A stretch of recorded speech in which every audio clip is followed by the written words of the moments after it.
compromise. உங்க சைடுலயும் எங்க சைடுலயும். It's a GT promise. GT Holidays, South India's #1 travel brand. உங்க கரண்ட் பில் ஏறிட்டே போகுதா? கவலை விடுங்க. 100% ஈஸி கிரேட் காப்பர்ல தயாரிக்கப்பட்ட லெவிட் வயர்ஸ் அண்ட் கேபிள்ஸை பயன்படுத்தி உங்க கரண்ட் பில்லை மிச்சப்படுத்துங்க. என்றென்றும் நம்பிக்கையுடன் லெவிட் கேபிள்ஸ் அண்ட் வயர்ஸ். அபுதாபியில் வெறும் 50 லட்சத்தில் வீடு.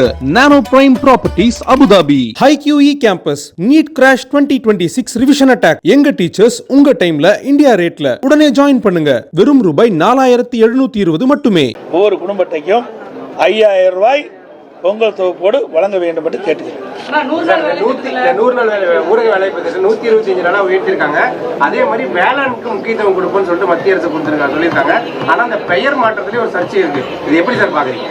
அதாங்க இப்போ என்ன திராவிட முன்னேற்ற கழகத்துடைய தேர்தல் அறிக்கையில் என்ன குறிப்பிட்டிருக்காங்க சொல்லுங்க, என்ன குறிப்பிட்டிருக்காங்க? 150 நாளாக உயர்த்தப்படும் என்று அறிவித்தது திராவிட முன்னேற்ற கழக தலைவர், திராவிட முன்னேற்ற கழக தேர்தல் அறிக்கை. இதுவரைக்கும் நிறைவேற்றிருக்காங்களா? ஆக இன்றைய தினம் மத்திய அரசாங்கம் 100 நாள் வேலை திட்டத்தை 125 நாட்களாக உயர்த்தி இருக்குது. பாராட்ட மனம் இல்லை. ஆனால் அதில் பெயர் மாற்றம் சொன்னீங்க, அந்த பெயர் தொடர வேண்டும் என்று நாங்கள் கோரிக்கை வச்சிருக்கிறோம். எங்களுடைய பேட்டியிலே வந்திருக்குது சார், என்னுடைய அறிக்கையிலே வந்திருக்குது. அதை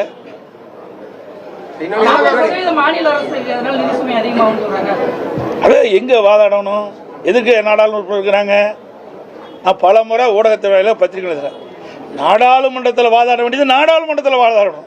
அதுக்கு தானே தமிழ்நாட்டில் திராவிட முன்னேற்ற கழகம் மற்றும் கூட்டணி கட்சியை சேர்ந்தவர்கள் 39 நாடாளுமன்றத்தில் இருக்கிறாங்க. ஆக நாடாளுமன்றத்தில் இதை பிரச்சனை எழுப்ப வேணும். மாநில அரசுக்கு சில நிதி பிரச்சனை ஏற்படுது என்று நாடாளுமன்றத்தில் தெரிவிக்க வேணும். நாடாளுமன்றத்தில் அவர்கள் முழுமையான அழுத்தம் கொடுக்கல. இதே நான் ஏற்கனவே பல முறை சொல்லிட்டேன்.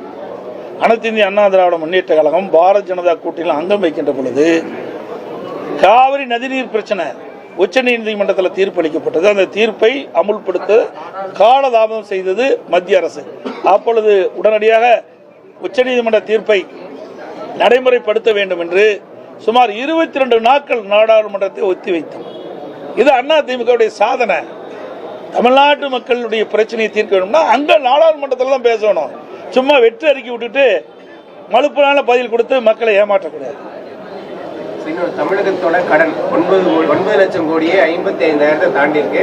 இன்னொன்று இந்த நிதியாண்டுல மட்டுமே 65,000 கோடி ரூபாய் வட்டி மட்டுமே கட்டப்பட்டிருக்கு. அது எப்படி பாக்குறீங்க? ஒவ்வொரு ஆண்டும், நீ ஒரு ஆண்டுக்கு மட்டும் சொல்லாத, ஒவ்வொரு ஆண்டும் அதற்கு உண்டான கடன் வாங்கினதுக்கு உண்டான தொகையை கட்ட வேண்டும், வட்டி கட்ட வேண்டும், ஒரு பகுதியை திருப்பி செலுத்துவோம். நான் ஏற்கனவே பல முறை ஊடகத்தின் வாயிலாக, பத்திரிகையின் வாயிலாக, அறிக்கையின் வாயிலாக சட்டமன்றத்திலும் தெரிவித்து விட்டேன். திராவிட முன்னேற்ற கழகம் ஆட்சி வருவதற்கு முன்பாக அவருடைய தேர்தல் அறிக்கையில் குறிப்பிட்டாங்க, தமிழகத்தில் இருக்கின்ற பொருளாதார சூழ்நிலை கருதி அதற்கென்று ஒரு குழு அமைப்பதாக சொன்னாங்க. நிதி மேலாண்மை அமைப்பை ஏற்படுத்த சொன்னாங்க. அமைச்சாங்க, நிபுணர் குழு எல்லாம் போட்டாங்க. அதுக்கு பிறகுதான் கடன் அதிகமாயிட்டது. 73 ஆண்டு காலமாக பல கட்சிகள் தமிழகத்தை ஆண்டன. 2021 வரைக்கும், அது வரைக்கும் பார்த்தீங்கன்னா சுமார் 5,18,000 கோடி தான் தமிழ்நாட்டுடைய கடன். இந்த காலகட்டத்தில் அதுவும் அனைத்து இந்திய அண்ணா திராவிட முன்னேற்ற கழகம் ஆட்சி இருக்கின்ற பொழுது 2011 2021 வரை எந்த ஆட்சிக்கும் ஏற்படாத பிரச்சனைகள்லாம் நாங்கள் சந்தித்தோம். முதல்ல பார்த்தீங்கன்னா கடுமையான வறட்சி. அந்த வறட்சியில் விவசாயிகள் பாதிக்கப்பட்டாங்க, பொதுமக்கள் பாதிக்கப்பட்டாங்க. அதை சரி செஞ்சோம். பிறகு புயல், வெள்ளம், டெல்டா மாவட்டத்தையே கஜா புயல் புரட்டி போட்டுட்டு போயிட்டுது. அதோட தானே புயல், வர்தா புயல் என்று பல புயல்கள் 10 ஆண்டுல அதிமுக ஆட்சி சந்திச்சது. அதையெல்லாம் சரி செய்தோம் அதிமுக ஆட்சி. அதோட கொரோனா காலம் உங்களுக்கு எல்லாத்துக்கும் தெரியும். பத்திரிகையிலிருந்து ஊடகம் வரைக்கும் பொதுமக்களை யாருமே வெளியில் நடமாட முடியாத அளவிற்கு வைரஸ் பரவல். அப்படிப்பட்ட கொரோனா காலத்தில் ஒரு ஆண்டு அரசுக்கு வர வேண்டிய வரி வருவாயில் எதுவுமே இல்லை. அப்போ கூட ஒரு சிறப்பான ஆட்சி கொடுத்தோம். கொரோனாவுக்கு 40,000 கோடி செலவு செஞ்சோம். வருமானமே இல்லாத போது செலவும் செஞ்சோம். பல திட்டங்களை நிறைவேற்றி கொடுத்தோம். உங்களுக்கு நிறைய தெரியும். உங்களுக்கு இன்றைக்கு இந்த 100 ஏரி திட்டம், அத்திக்கடை வனாசி திட்டம், சேலத்தில் எவ்வளோ உயர்மட்ட பாலம் 10 ஆண்டுகளை நீங்கள் பார்த்தீங்கன்னா அதிமுக ஆட்சியில் தான் ஏராளமான திட்டங்களை கொண்டு வந்து நிறைவேற்றிக்கிறோம். நல்ல சாலை வசதி, நல்ல பாலங்கள், நல்ல கல்லூரிகள், மருத்துவக் கல்லூரி, சட்டக்கல்லூரி, கலை மற்றும் அறிவியல் கல்லூரி, இப்படி நிறைய திறந்து நிறைய வளர்ச்சி பணிகளை மேற்கொண்டோம். திமுக ஆட்சியில் என்ன செஞ்சாங்க? கடனை மட்டும்தான் வாங்கிட்டு இருக்கிறாங்க. இன்றைக்கு இந்த ஆட்சி நிறைவு செய்கின்ற பொழுது சுமார் 5 லட்சம் கோடி கடன் வாங்கின மாநிலமாக இருக்கு. இந்தியாவிலேயே கடன் வாங்குவதில் முதல் மாநிலம் தமிழ்நாடு. அப்படி திராவிட முன்னேற்ற அரசுடைய திரு ஸ்டாலின் அரசுடைய மிகப்பெரிய சாதனை கடன் வாங்கியதில் முதல் சாதனை. தமிழகத்துல வரலாறு காணாத அளவுல தங்கம் விலை உயர்ந்திருக்குது. முழங்குறா வந்துருக்கு. தமிழ்நாட்டில் ரொம்ப அதிகமா இருக்குது. அதிமுக ஆட்சி மீண்டும் வர பட்சத்துல உங்களோட பழைய திட்டமான தாலிக்கு தங்கம் திட்டம் மாதிரி அதாவது தங்கங்கிறது இங்கில்ல சர்வதேச அளவில் நடக்கிறது. அதை நாம விலை நிர்ணயம் பண்றதில்ல. திட்டம் அந்த காலகட்டத்தில் அதிமுக ஆட்சி கொடுக்கப்பட்ட வாக்குறுதி அடிப்படையில் தாலிக்கு தங்கம் வழங்குகின்ற திட்டம் தொடரும் ஏற்கனவே தொழிலிட்டாச்சு. ரயில் கட்டணம் உயர்ந்துன்னு அறிவிச்சிருக்கிறாங்க. அப்போ இன்றைக்கு சூழ்நிலைக்கு தகுந்தவாறு இன்றைக்கு விலைவாசி உயர்வு, எரிபொருள் உயர்வு, அதில் உரிபாகங்களோட உயர்வு, இதையெல்லாம் நமக்கு சம்பள உயர்வு, இதையெல்லாம் கணக்கிட்டு தான் அவ்வப்போது உயர்த்துவாங்க. நம்முடைய சேலம் வரைக்கும் ஒரு 5 ரூபா உயர்த்துறதுக்காக 2 பைசா உயர்த்துக்கா சொல்கிறாங்க. ஒரு கிலோமீட்டருக்கு 2 பைசா உயர்த்துக்கான்னு சொல்கிறாங்க. இதை கூட இப்போ அரசு, இந்த மத்திய அரசு பரிசீலிக்க வேண்டும் என்று கேட்டுக்கிறேன். இந்த ரயில்வே கட்டணத்தை கூட இதை குறைப்பதற்குண்டான நடவடிக்கை அவர்கள் எடுக்க வேண்டும் என்று நான் இந்த நேரத்தில் தெரிவிக்கிறேன். தமிழக வெற்றி கழகத்தினர் அவங்கள தூய சக்தின்னு சொல்லிக்கிறாங்க. அதற்கு தார்மீக உரிமை. கடந்த முறை இப்படிதான் ஒரு நாடகத்தை அரங்கேற்றினாங்க. ஒரு குழு போட்டு ஊராக ஒவ்வொரு மாவட்டமாக போய் மக்களை சந்தித்து மக்களுடைய குறைகளெல்லாம் நிவர்த்தி செய்வோம், ஆட்சிக்கு வந்து அது எங்களுடைய தேர்தல் அறிக்கையில் இடம்பெறும் சொல்லி 525 அறிவிப்புகளை வெளியிட்டாங்க. இப்போ எத்தனை அறிவிப்புகளை நிறைவேற்றிருக்கிறாங்க? அதாவது உதாரணத்துக்கு 100 நாள் வேலை திட்டம் 150 நாளாக உயர்த்தணும்னு சொன்னாங்க. உயர்த்தினாங்களா? அந்த 100 நாள் வேலை திட்டத்தில் பணிபுரிகின்ற ஊழியர்களுக்கு சம்பளம் உயர்த்தினாங்களா? இல்லையே. அதோட கல்விக்கடன் மாணவர்கள் தேசியமயமாக்கப்பட்ட வங்கிகள் வாங்கிய கடன் தள்ளுபடி சொன்னாங்க. தள்ளுபடி செஞ்சாங்களா? இல்லையே. அதோட மாதந்தோறும் கேஸ் சிலிண்டருக்கு 100 ரூபா மானியம் கொடுத்தாங்களா? இல்லையே. ரேஷன் கடையில் 1 கிலோ சர்க்கரைக்கு 2 கிலோ சர்க்கரை போடுறாங்க. செய்யலையே. டீசல் பெட்ரோல் விலை குறைக்கினாங்க. 3 ரூபா 5 ரூபா பெட்ரோலுக்கு 3 ரூபா குறைச்சாங்க. அதோட நிறுத்திட்டாங்க. டீசல் குறைக்கவே இல்லை. இப்படி முக்கியமான பல திட்டங்கள் நிறைவேற்றவே இல்லை. சுமார் 525 அறிவிப்புகளை 4 ஒரு பாக அறிவிப்பு கூட இன்னும் இது வரைக்கும் நிறைவேற்றல. இப்படி மக்களை ஏமாற்றி கவர்ச்சிகரமாக அறிக்கை விட்டு வாக்குகளை பெற்ற பிறகு, ஆட்சிக்கு வந்த பிறகு கொடுக்கப்பட்ட வாக்குறுதியை காற்றில் பறக்க விட்ட ஒரே அரசாங்கம் திமுக அரசாங்கம். அதுபோலதான் இப்போ அப்படி இருக்கும். அதிமுகவை பொறுத்த வரைக்கும் கொடுக்கப்பட்ட வாக்குறுதி நிச்சயமாக நாங்கள் நிறைவேற்றுவோம். விரைவில் அனைத்து இந்திய அண்ணா திராவிட முன்னேற்ற கழக தலைமை இந்த தேர்தல் அறிக்கை தயாரிக்கின்ற குழு பெயர்கள் அறிவிக்கப்படும். செவிலியர்கள் தொடர்ந்து போராட்டத்தில் ஈடுபட்டு இருக்காங்க. அவங்கள போராட்டம் பண்ணிட்டு இருந்தா கொண்டு வந்து கிளாம்பாக்கத்தில் விடுறது, அதே மாதிரி மறுபடியும் அவங்கள மண்டபத்தில் அடைக்கிறது, இப்படியே தொடர்ந்து ஈடுபட்டு இருக்காங்க. குறிப்பாக தேர்தல் அறிக்கையில 10 ஆண்டுக்கு பணிபுரிகிற அனைத்து ஊழியர்களையும் வந்து பணி நிரந்தரம் பண்ணணும் தேர்தல் அறிக்கையில குறிப்பிட்டதா சொல்லிதான் அவங்க போராட்டம் பண்றாங்க. இன்னொரு நீதிமன்றம் கொடுத்த தீர்ப்பையும் எதிர்த்து மேல்முறையீடு போயிருக்காங்க. இதை எப்படி பாக்குறீங்க?